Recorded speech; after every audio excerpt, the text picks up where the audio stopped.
Hi, I'm Zach Smith from Route 113 Boat Sales, and this is one of our how-to videos and user videos on our Garmin products.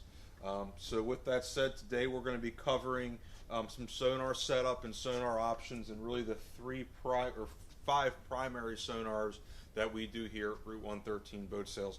We've done a couple Panoptics and live scope installs. I don't see a lot of call for it where we are, and the technology is still very expensive, so we don't do a lot of that. But we're going to be covering traditional side view, down view, and chirping, split zoom, split frequency, transducer use and setup. So with that said, let's check out the unit.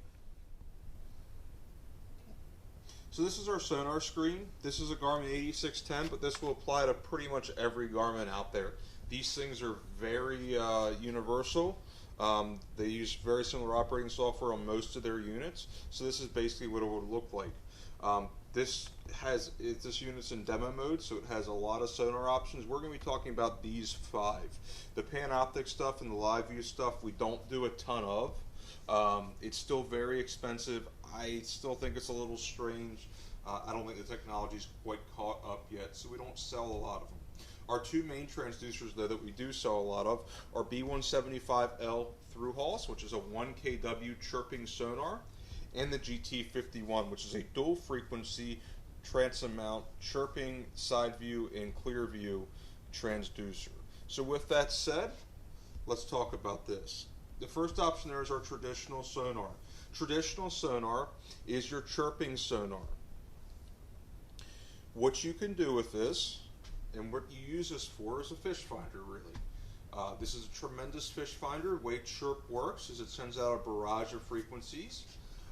Different fish will respond differently to different frequencies, which will then give you, a different look for each fish. Over time, you'll be able to tell if that's a rockfish, that's a shark, that's a tuna, that's a marlin. It's really, really neat technology. It's awesome to use. It's a tremendous tool if you know what you're doing with it. And that just takes a lot of time of staring at a screen and going, okay, we saw that, we caught that. This unit does have some presets. If you select menu in the bottom right hand corner of the screen, it will bring up some sonar presets under this star here. We have factory settings, which defaults it back to its factory setup.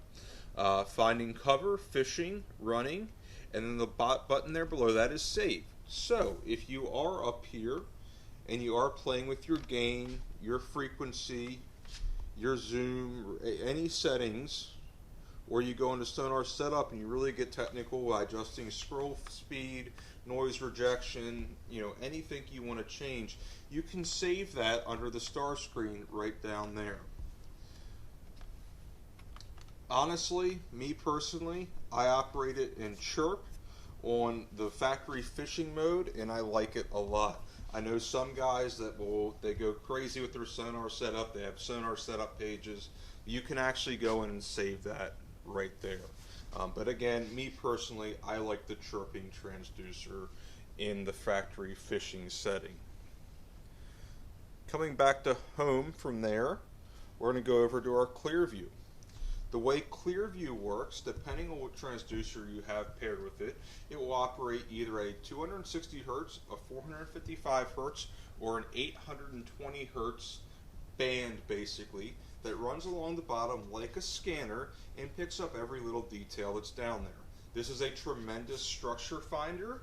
I'm not a giant fan of it as a fish finder just because it is such a narrow band. It does not give you the big pronounced marks like the traditional chirping sonar does. But with that said, it's a great structure finder. It paints you a pretty picture, as you can see, of what's down there and what's on the bottom. Looks like we're looking at some grasses there. Coming up off the bottom, there's a big hole there with some bait. Those dots look like bait to me down inside of there. But again, I use this more as a structure finder, and I use my traditional sonar as the fish finder. I do use this a little bit in conjunction with the other three in a combo screen or something like that. But the traditional and the side scan that we're going to talk about next are my two favorites. Again, with this sonar, if you hit menu and you come down here, we have the same options that we had in our other sonar screen, and we also have presets. So we have a bait ball preset and a factory settings default mode. I normally just leave this sonar in factory settings, and I'm very happy with it. Again, we're going to go back to home, and we're going to come over to our side view. Side view, I will be honest, is a sonar that I thought was a gimmick when it first came out, and I have come to absolutely love. Side scan will work in either 260, 455, or 1120 hertz, depending on which transducer you have paired with your boat. But the functionality is all the same. You can pause this sonar. Let's say you see something over here you want to mark as structure. So you put your crosshairs on the wreck. It tells you we're 36 feet off the right hand side of the wreck. You can then hit new waypoint right here,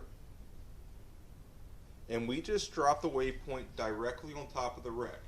There are situations where you will see the wreck on your traditional sonar, and you could be 50, 60, 70 feet off the wreck.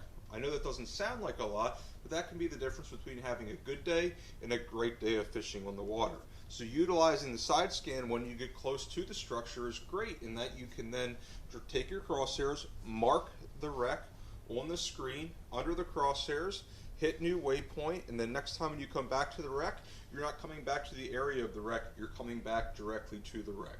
Takes a lot of the guesswork around, takes a lot of the driving around and looking out of it, because you have, on this particular setup, 65 feet on both sides of the boat looking at everything. So really, really neat technology. I use this a lot. I love this tech. Just hit play down in the bottom left-hand corner of the screen to then resume sonar function. Under menu, we have the same options we had in our other sonars, and we also have the presets, again, for bait balls, factory settings, and being able to save and manage your own presets. Again, coming back to home, coming over to our split frequency, we could run one side here in a chirp, one side in a traditional sonar if you wanted. You do that by going in the menu, go to frequency, you can pick what you want your left and your right screen to be. Okay. And last but not least, our split zoom. This isn't something that I utilize very often, but it is something that I do use some. So, really where zoom comes in, not so much the split zoom, but zoom comes in, if you're in 1,000 feet of water, 1,500 feet of water, chances are your transducer is not going to hold bottom at that depth. And that doesn't matter. The depth in the top left-hand corner will be flashing. Your transducer is still working. It just can't reach bottom. So we'll zoom in on the top 200 feet of the water column, and it will still mark fish in the top 200 feet of the water column, and we'll just be looking at that. In my personal opinion, anything below that, we really don't care about. We're probably not going to raise a fish up into our spread from 400 feet, but you can adjust your range right here by zooming out or zooming in, or put it back into auto. So that is a use for zoom. Again, I don't really use the split zoom very often, but I guess you could have one zoomed in and one out. Entirely up to you. Back to home from there.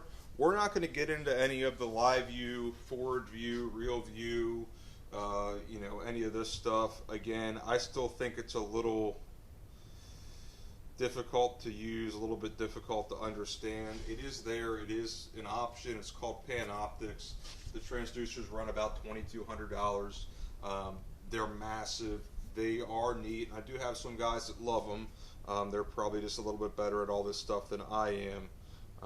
But it is there, it is an option. We're not going to get too deep into that.